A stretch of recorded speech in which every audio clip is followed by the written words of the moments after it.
Shalom saudara, puji Tuhan. Senang menyapa Anda kembali hari ini. Saudara, saya bersyukur kalau saya hari ini boleh didapati seger, sehat. Amin saudara, itu karena kemurahan Tuhan. Kenapa saudara? Karena beberapa hari setelah saya menjalani kemo, saya mengalami drop saudara. Ya, tubuh saya lemah. Kenapa saudara? Karena selain diare yang berkepanjangan, leukosit saya turun sampai 1 saudara. Trombosit HB juga turun. Sehingga akhirnya saya harus pergi ke rumah sakit saudara. Dan kemudian diinjeksi di booster untuk menaikkan semuanya itu. Puji Tuhan saudara. Ya, Tuhan memberikan kekuatan dan saya boleh kembali sehat. Ya, itu dalam anugerah Tuhan.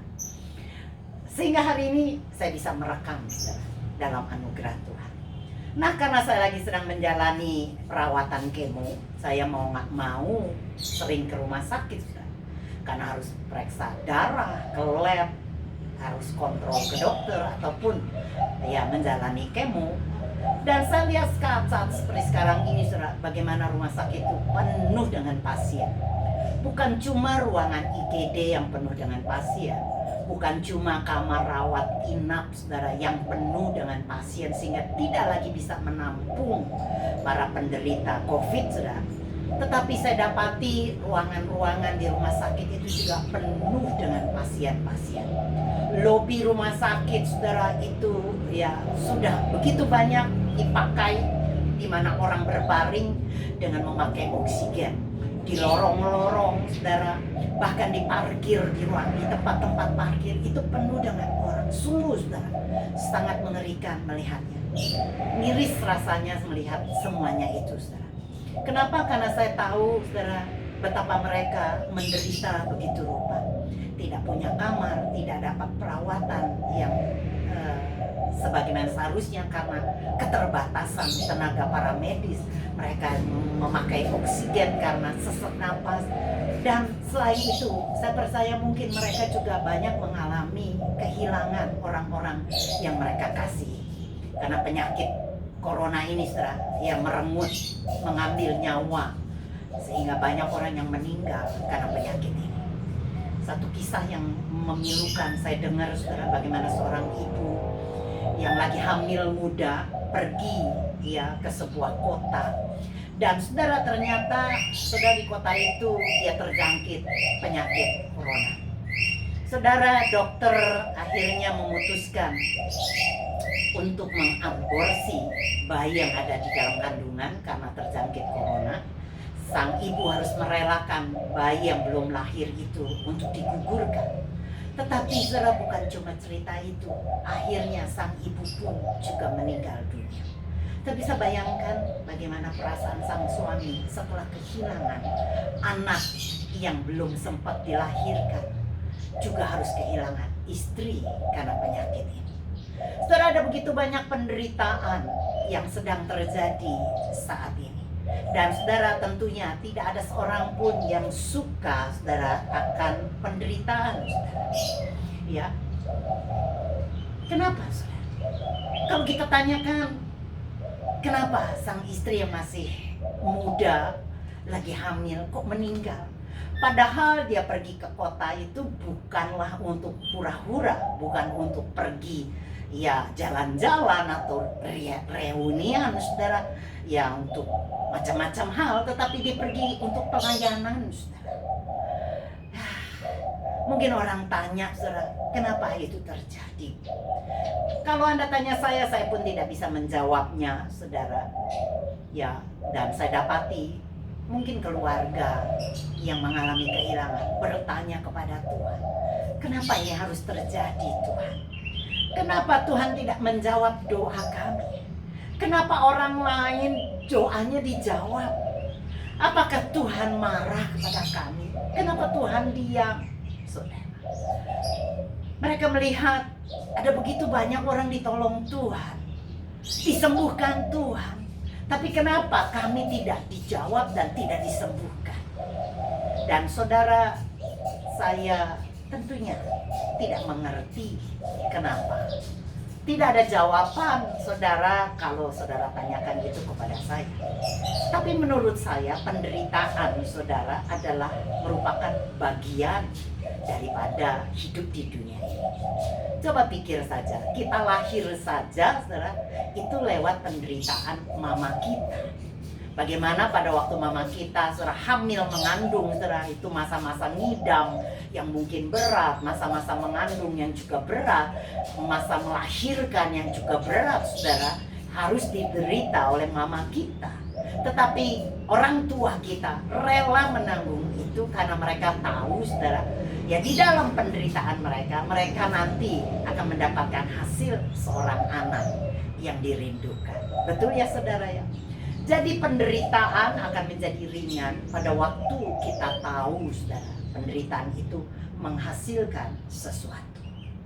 Nah saudara, ya yang menjadi pertanyaan banyak orang, kenapa penderitaan itu terjadinya kok kepada banyakkan orang-orang yang baik hati, kepada orang-orang yang didapati setia, ya baik, jujur dan sebagainya.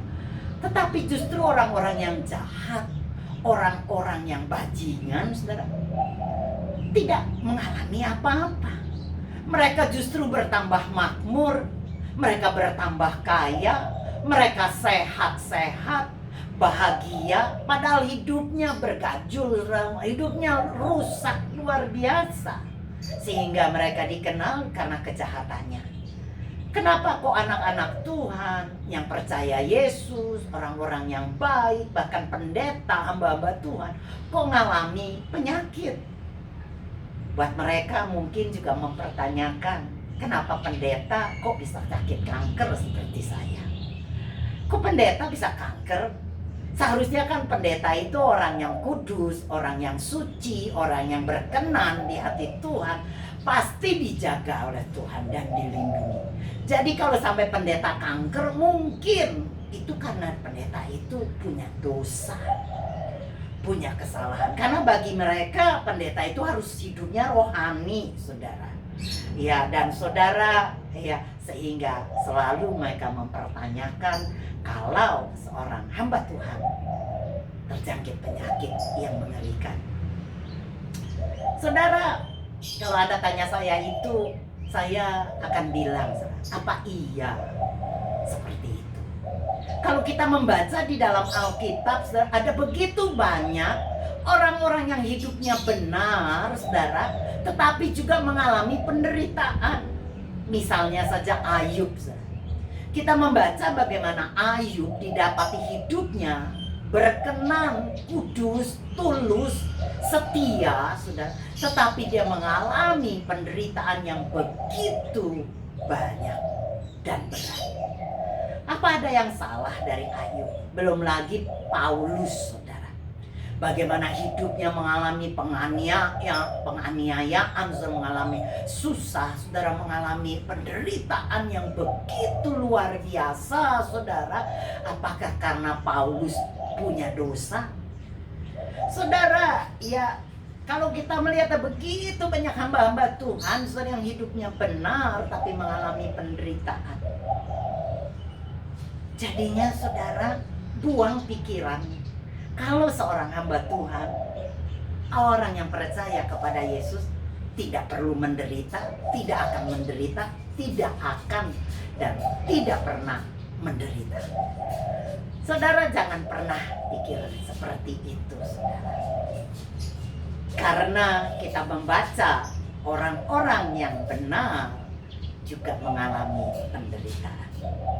Jadi bukanlah penderitaan itu menyebabkan atau menyimpulkan seorang hamba Tuhan itu, seorang anak Tuhan itu punya dosa, saudara. Karena banyak saya dapati kesalahpahaman, sehingga saudara ada satu pemahaman kalau anak-anak Tuhan itu memang harus hidupnya menderita, nggak boleh hidup senang-senang, foya-foya, sehingga mereka itu harus menyiksa diri, saudara, tanda petik menyiksa diri supaya kelihatan rohani. Ya maka harus sering berpuasa, sering saudara melakukan pekerjaan-pekerjaan yang berat, ya tidak tidur semalaman, doa semalaman suntuk, saudara, doa pagi-pagi, subuh, sepanjang hari dihabiskan waktu saudara untuk melayani Tuhan. Itu menandakan dia rohani, pandangan orang. Tapi ada pandangan yang kedua, saudara, yang berkata seharusnya anak Tuhan tidak menderita, Bu.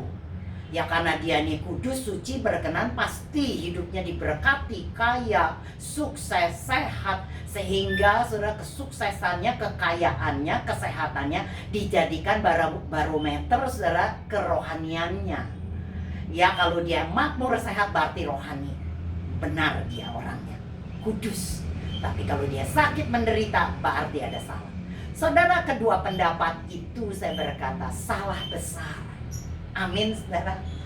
Nah, saudara, ya orang-orang benar banyak mengalami penderitaan, dan itu pertanyaan yang bukan hanya Anda dan saya tanyakan mungkin, tetapi kita lihat di Mazmur 73 yang ditulis oleh Mazmur Asaf, menanyakan, saudara, kenapa orang-orang yang baik kok mengalami penderitaan? Mazmur 73 ayat 3 sampai ke 12 saya bacakan, cukup panjang. Dari bahasa Indonesia modern saya bacakan buat saudara. Dikatakan Mazmur 73 ayat 3. Sebab aku cemburu kepada orang congkak ketika aku melihat keberuntungan orang jahat. Sebab mereka tidak menderita sakit, badan mereka kuat dan sehat. Mereka tidak menanggung susah, tidak ditimpa kemalangan seperti orang lain. Karena itu mereka bersikap sombong dan selalu bertindak dengan kekerasan. Dari hati mereka tertumpah kejahatan. Mereka sibuk dengan rencana-rencana jahat. Mereka mengejek dan mengata-ngatai, dan dengan sombong mengancam akan menindas. Mereka menghujat Tuhan di surga dan membual kepada orang-orang di bumi. Sehingga umat Tuhan pun berbalik kepada mereka dan percaya kepada omongan mereka. Kata mereka, Tuhan tidak tahu, yang maha tinggi tidak mengerti. Begitulah keadaan orang jahat. Hidupnya tenang, hartanya terus bertambah. Saudara, lihat, orang jahat, orang yang sombong, malah hartanya semakin banyak dan hidupnya sehat. Mereka kelihatannya tidak menderita, tidak sakit, kelihatan semuanya oke saja. Sehingga membuat orang-orang itu iri ngelihatnya. Dan saudara, ya, membuat banyak orang berbalik mengikuti mereka dan berkata, ya, mereka itu luar biasa. Nah, saudara, ya pada waktu kita merasa hidup kita baik, saudara, kita bertanya, di mana Tuhan? Kenapa orang jahat tidak menderita, tapi saya lebih baik dari orang itu? Malah saya yang menderita. Di mana Tuhan? Kenapa Tuhan? Seperti seolah-olah Tuhanlah yang bertanggung jawab atas semua yang buruk yang terjadi atas hidup kita. Kalau Tuhan diam tidak jawab, kita pikir Tuhan marah. Tetapi saudara, hari ini saya mau katakan, kalau Tuhan diam, tidak menjawab doa Anda, saat ini belum menjawab doa Anda, bukan berarti Tuhan marah kepada Anda. Amin. Bukan berarti Tuhan diam, Tuhan tidak bekerja. Kita tidak tahu apa yang sedang Tuhan lakukan di belakang layar hidup kita. Amin, saudara. Nah, saudara, pada waktu kita fokus kepada penderitaan, kita bisa marah kepada Tuhan, bahkan kepada orang lain. Ya, kalau kita pikirkan dan terus berkata, kenapa ini terjadi kepada saya? Kenapa ini terjadi kepada saya? Maka kita akan jadi frustasi dan marah. Dan saudara, ya itu yang mungkin saya bisa sedikit bagi dalam hidup saya. Kalau saya marah dan terus bertanya, kenapa Tuhan saya kok kena kanker? Padahal mungkin saya merasa hidup saya lebih baik daripada suami saya. Kenapa malah saya yang sakit? Kenapa orang-orang yang lebih jahat dari saya malah lebih sehat?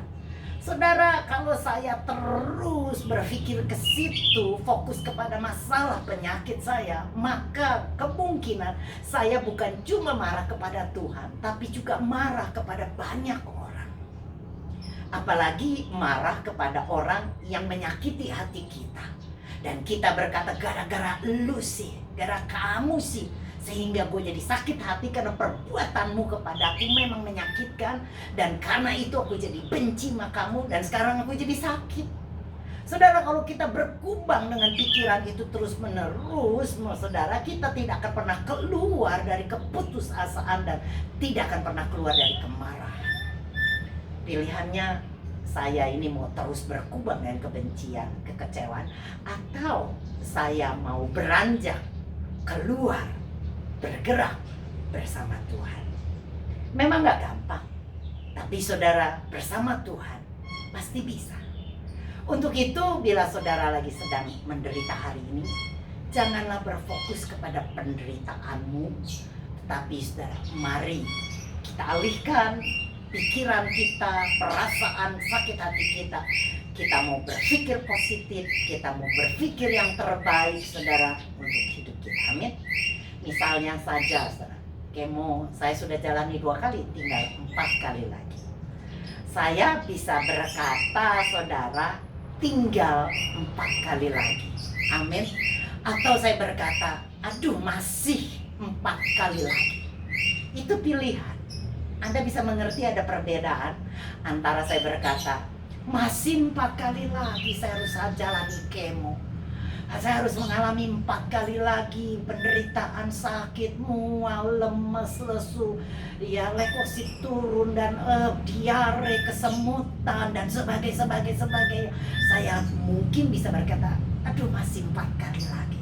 Tapi bisa saya berkata, tinggal 4 kali lagi. Artinya, sedikit lagi saya akan menyudahi pengobatan saya, dan saya akan pasti sehat, sembuh. Amin. Semua saudara, ya, pilihan yang kita bisa buat. Anda ini mau terus menerus, ya, di dalam penderitaanmu mengasihani dirimu sendiri, atau Anda beranjak dan move on. Saya tidak pernah mau mengasihani diri saya berkepanjangan, saudara. Orang berkata dan menangis melihat saya pada waktu saya digunduli, saudara. Bahkan anak saya saja memberikan, saudara, ya, WA kepada saya dengan gambar air mata yang berderai begitu banyak. Dia menangis, saudara, yang menyatakan kesedihan hatinya. Tetapi saudara, saya tidak mau terus menerus mengasihani diri saya dan menangisi diri saya. Saya tidak pernah berpikir kenapa saya harus jadi kanker, apa salah saya, apa dosa saya, kenapa Tuhan kirim penyakit ini. Ya, nggak tanggung-tanggung, sudah stadium 4, di mana mungkin banyak orang berkata tidak ada lagi harapan. Mungkin orang berkata, ya, ibu umurnya tinggal sedikit lagi. Mungkin orang berkata nggak mungkin bisa sembuh karena kankernya ada di paru-paru. Kalau mungkin di bagian lain masih bisa dioperasi, dibuang. Seperti rahim itu bisa diangkat dan dibuang. Tapi paru-paru, siapa yang berani ngangkat paru-paru, saudara? Saudara, kalau saya terus berpikir seperti itu, saya percaya saya akan frustasi, saya akan stres, saya akan sedih, mungkin depresi. Tapi saya tidak mau, saudara, seperti itu. Saya punya pengharapan. Saya punya Bapa, Tuhan Yesus Kristus, yang begitu mengasihi dan menyayangi saya. Sehingga saya ubah pikiran saya, saudara, dan saya melihat justru kebaikannya.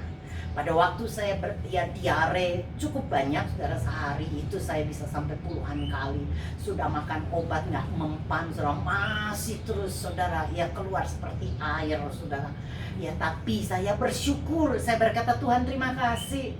Walaupun mungkin saya diare berkepanjangan, saudara, tapi saya tidak didapati, saudara, lemes tak berdaya sehingga perlu diinfus. Tidak, saya harus tidak pergi ke rumah sakit untuk dirawat inap, tidak. Tapi saya tetap dijagai Tuhan dengan masih bisa berjalan dan kuat karena anugerah Tuhan.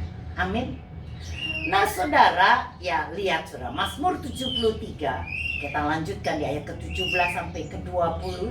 Saya bacakan dari firman Tuhan saudara, dikatakan begini, ya dari terjemahan yang lain. Kemudian pada suatu hari aku masuk ke dalam tempat kudus Tuhan untuk merenung.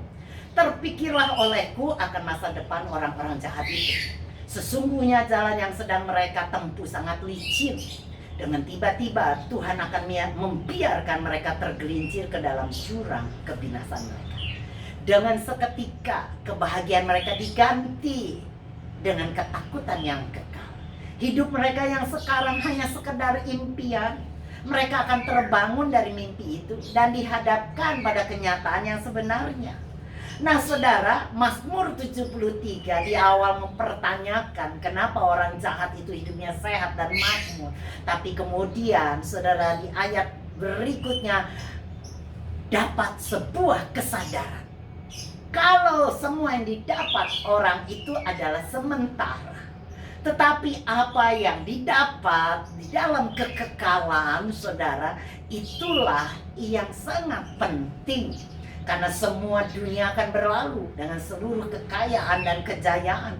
Tetapi di dalam kekekalan saudara, kita tidak akan pernah kehilangan kekekalan itu di dalam Tuhan. Amin. Jadi pada waktu saudara Mazmur 73 Asaf ini melihat bagaimana kesudahan akhir dari orang-orang yang jahat itu, sadarlah dia betapa berbahagianya kita yang punya pengharapan di dalam Yesus Kristus, karena kita mempunyai pengharapan yang kekal. Amin saudara. Hidup di surga adalah kekal. Jadi saudara, apa yang kita buat di dalam penderitaan ini saudara? Apa kita mau merenung dan menangis dan kemudian memikirkan dan mengasihi diri sendiri? Coba lihat saudara, apa yang kita buat di dalam penderitaan. 1 Petrus 2 ayat 19 sampai ke 24 bunyi begini. Sebab adalah kasih karunia jika seorang karena sadar akan kehendak Tuhan menanggung penderitaan yang tidak harus ia tanggung.